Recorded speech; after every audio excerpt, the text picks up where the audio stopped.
everyone. Would you please wave at the camera really quick to make sure we show all 5 hands? Okay, I'm going to ask you a couple questions. How many of you have lived an easy life? Raise your hand if you have. I don't see any hands.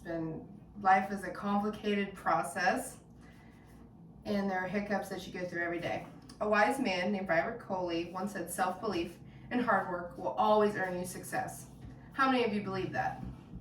Sounds good, sounds motivating, can really get you woken up in the morning, but how many of us live by it?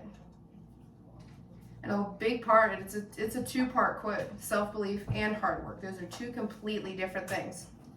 Byron Coley was a cricket player, and he is, as in the world through statistics and other things, he is the most winning cricket player to ever play the game right now. Through the height of his success, his father passed away when he just started his professional career at the age of 18.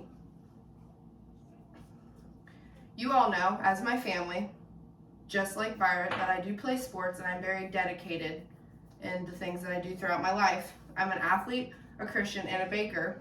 And I pride myself in knowing that I've worked very hard for everything that I've been given and everything that I've earned. I do believe, just like Byron, that you need to have self-belief and you need to set your mind to anything that you want to succeed.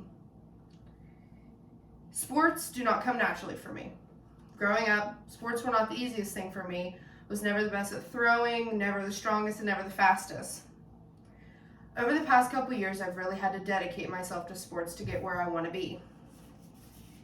Instead of just going to practices day by day and doing what I was expected to do as an athlete, I've had to dedicate myself in other aspects, like the weight room to work on my strength and fastness. I've also had to do a lot of small groups where I go in with just a couple of my teammates and work on my specialty, which is different through different sports.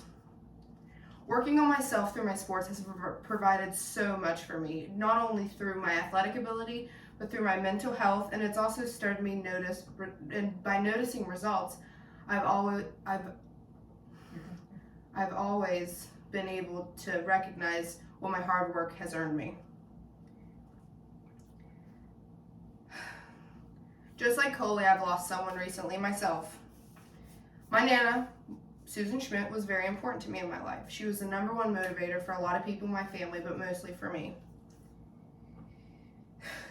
During this time, just like Vyra, when I lost her, I was in the height of my basketball season, so I was very busy, and I didn't find myself a lot of time to have like a moment just to sit down and grieve and realize what I just lost.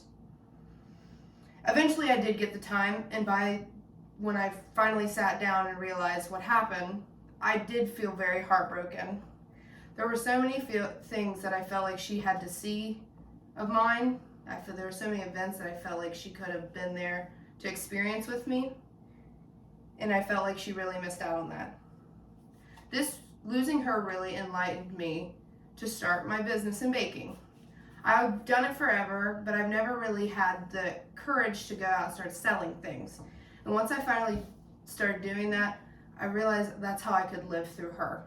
And my hard work through baking and the things that I've learned, and if I set my mind to really wanting to start a business, that I could do it if I just believed that I could. Brybert was a strong, determined human. If you ever find yourself feeling doubt and not being able to really motivate yourself in something in life, I have 3 easy steps for you. 1, stop and believe what you can do. Think about what will happen if you decide to motivate yourself. 2, make a plan and set goals. Sit down, write them down, think of yourself where you want to be in a certain period of time. And 3, just do it. Act upon it. That's the best thing that you can do, is just take the extra mile and work hard at what you're trying to achieve. Every day I try to live by Byron Coley's quote. He's experienced very many hardships just like I have as an athlete, but he still worked through them, and that's how he's successful like he is today. Thank you.